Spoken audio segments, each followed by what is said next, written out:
ازيكم عاملين ايه؟ هعمل معاكم النهارده الجلاش الاساور والصوابع كمان والمثلثات دي بكذا طريقه وكذا لفه. لفات مختلفه من لفه جلاش واحده عملت كميه كبيره. طعمه روعه وجميل جدا جدا. لو حابين تشوفوا انا عملته ازاي كملوا معايا الفيديو وشوفوا انا عملت الكلام الجميل ده كله ازاي. جلاش معانا، محتاجين معانا هنا لفة جلاش اهي انا فردتها بالشكل ده، وهفردها على فوطة بحيث ان انا اخلص واغطيها. هناخد منها ورقة، ومعانا ميكس من السمنة اهو على زيت او سمنة بس. انا بحط ميكس بين السمنة بلدي، مثلا معلقة سمنة بلدي على سمنة عادية او زبدة اهو، بس السمنة البلدي بتدي طعم حلو للحلويات. وهندهن الجلاشة الورقة بتاعتنا بالشكل ده كده اهو.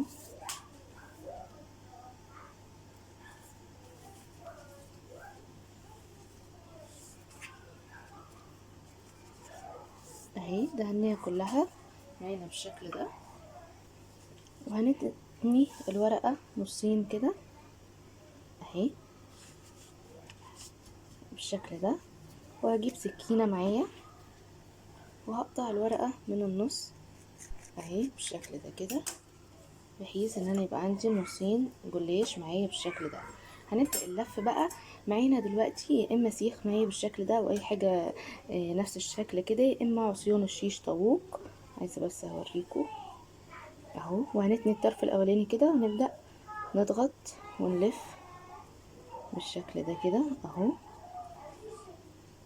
اهو ما عندكمش اي عصايه كده بالسمك كده هتعملوا عصايتين شيش طاووق اهو. وبقى اخر حاجه هنقوم عاملينها كده، مكشكشينها بايدينا بالشكل ده ونشدها نطلعها اهي، ونقوم لفينها كده ونحاول نقفل الجناب نلزقها بالشكل ده اهي معانا. حابين يبقى ليها ارضيه، هعمل معاكم التانية ليها ارضيه دي كده. لو انا حباها ايه فاضيه مش هحشيها حاجه، لو هحشيها حاجه وهعمل لها ارضيه هوريكم انا اعملها ازاي اهي. معانا ورقه جلاش اهي تاني، بصوا الطريقه معايا اهي. بنلف كده حتى لو اتقطعت معانا حته صغيره مش مشكله، بتدخل لجوه ومش بتبان معانا. الجلاش مفهوش اي تعقيد خالص، اتقطع معانا بنكمل ايه بنص ورقه بورقه براحتنا خالص اهو بالشكل ده كده. اذا حابين بقى نحشيها حاجه فهنسيب حته كده اهي وهنكشكشها بالشكل ده كده اهو، ونطلعها نشدها اهي. الحته اللي انا سبتها دي اللي تبقى الارضيه بتاعتها عشان اذا حابه احط حشوه فيها. وهقفلها كده بايدي اهو بالشكل ده اهي كده، فيها ارضيه معايا اذا حابه احشيها اهو. هعمل معاكم واحده تاني اوريها لكم. اهم حاجه بس الجلاش ما يبقاش معانا كتير في الفريزر عشان يبقى طري كده ويعرف يتشكل بسهوله. لو كان بقاله فتره في الفريزر مش هيتكسر مني اهو. هاخد ورقه اهو واقوم شايله الباقي قافله عليه كده بالفوطه عشان الجلاش بينشف بسرعه. هفرد الورقه بتاعتي وهجيب السمنه بتاعتي اهي وابدا ايه ادهن ايه الورقه بتاعتي. مجرد دهنه بسيطه مش لازم اكتر قوي، هي الدهنه دي اللي بتخلي لي الجلاش معايا مورق اهو. بس كده نبدا بقى مع بعض زي ما قلت لكم. هنتني الورقه نصين كده اهي، ونقوم جايين بالسكينه وقسمينها نصين بالشكل ده، وناخد النص الاولاني كده ونبدا نشتغل بيه. نحطها اهي ونبدا كده اهو نلف واحده واحده اهو بالشكل ده كده اهو، ونكشكشها ونشد ونقفلها. انا ولادي بيحبوا الجلاش فاضي بيحبوش محشي، فانا هعمله فاضي اهو. هعمل لكم واحده تاني بأرضية معايا النص التاني اهو. هبدأ الف اهو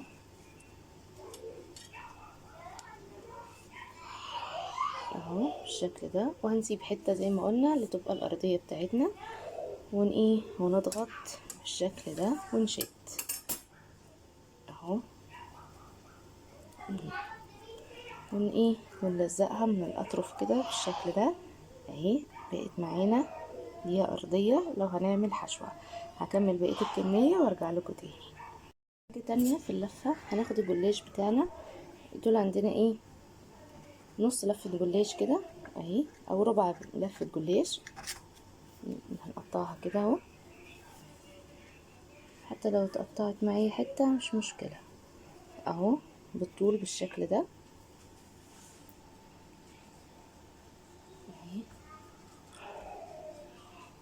هنا دي كمان، وواحده كمان بالشكل ده كده اهو. للاسف هي ايه، لفه الجلاش دي بتتكسر شويه عشان كانت في الفريزر عندي اهي. بس قسمتها بالشكل ده كده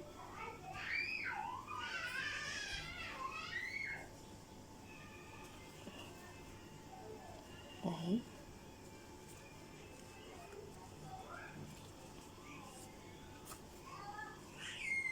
احطهم فوق بعض كده بالشكل ده اهو، زي السمبوسه كده اهو. الحشوه بقى بتاعتي معايا هنا كريم باستري اللي هو بيبقى باودر كده، بحطه اهو. حطيت منه معلقتين كبار على معلقه كبيره من الكريم شانتيه، وحركته بشويه من اللبن، او هتحطوا عليه عادي ميه. ممكن تحط عليه يعني معلقه لبن بودر بتخففوه بالميه، مش بيتضرب بالمضرب ولا اي حاجه، هو بيتدوب بس كده بالشكل ده كده اهو. اهو بيكون جاهز معانا اهو بالشكل ده. ولما بيقعد كمان بيتقل عن كده، يعني ممكن لو تقل معانا هنزوده بسنة لبن بس كده اهو جاهز معانا. هنكمل معاكم. هناخد كده بقى 3 ورقات من اللي احنا قصيناهم بالشكل ده، 3 ورقات فوق بعض، وهندهن اهو. المفروض ندهن بين كل ورقة والتانية بالشكل ده. طبعا لو هي متقطعة كده مش هتفرق، هنحطها في النص معانا بالشكل ده كده اهي. بين كل ورقة والتانية دهنت معايا سمنة بالشكل ده اهي. هنجيب بقى الكريم باستري اللي احنا عملناه، ممكن بقى اي حشوة انتوا بتحبوها. ثواني الاول هنقصها كده، معلش انا نسيت اقول لكم ان احنا هنقصها مربعات صغيرة بالشكل ده قبل ما نحط الحشوة اهي. اهي يعني هنقطع الورقة كده 4 اهو بالشكل ده. مسكناها اهي، احط بقى الحشوة بتاعتي في النص بقى بالشكل ده كده، ونقوم قافلينها بالجنب مثلثة كده اهي. بقت معايا بالشكل ده كده اهو، هحطها في الصاج واكمل معاكم بقية الكمية اهي. واحدة تاني اهي. هناخد الحشوة اهي، ممكن تحشوها مهلبية، ممكن تعملوها مكسرات بنفس الطريقة دي، ممكن تعملوها اي حشوة تحبوها، نوتيلا، كراميل، اي حشوة بتحبوها اهي. ونقفلها معانا مثلثة بالشكل ده كده. ممكن حاجة تانية اهي، همسكها كده وحطيت الحشوة في النص بالشكل ده اهو، ولفها صوابع بالشكل ده كده اهو. عندكم كذا طريقة وكذا افكار، ممكن تعملوا اللي انتوا تحبوه. في طريقة تانية برضو في اللف انا بحبها، كشكشة برضو اهي. بناخد الورق اللي احنا قصيناه معاكم بالشكل ده، قصيته بالطول على شرايح بالطول كده، زي اسمه ايه، بسم الله الرحمن الرحيم، السمبوسة اهي. وهنتني الورقة كده اهي نصين كده بالشكل ده، وهنجيب برضو السيخ بتاعنا ونقف على حرفها ونلفها بالشكل ده كده اهي، ونقوم مكشكشينها كده وسايبينها ومطلعينها، بتبقى صباع مكشكش بالشكل اللي انتوا شايفينه ده. ممكن لو انتوا حابين تحطوا مكسرات هتحطوا في النص وتعملوا بنفس الطريقه دي اهي بالشكل ده. همك واحده تاني اهي، خدت واحده اهي تاني، هنعملها برضو اهي بالشكل ده كده، واطبقها على بعض كده، واقوم جايه كده مع الحرف الف. طبعا لو في حته زياده كده ندخلها لجوه ونلف اهو كده بالشكل ده كده، ونكشكشها ونسيب اهي اهو بالشكل ده اهو بقى اهو معايا صباع بالشكل ده. هكمل بقيه الكميه واقول لكم قبل ما ادخله الفرن هنعمل ايه. ده شكل كل الكميه اهي اللي عملتها معاكم اهو اهي بالشكل ده. عملت معاكم كذا شكل اهو.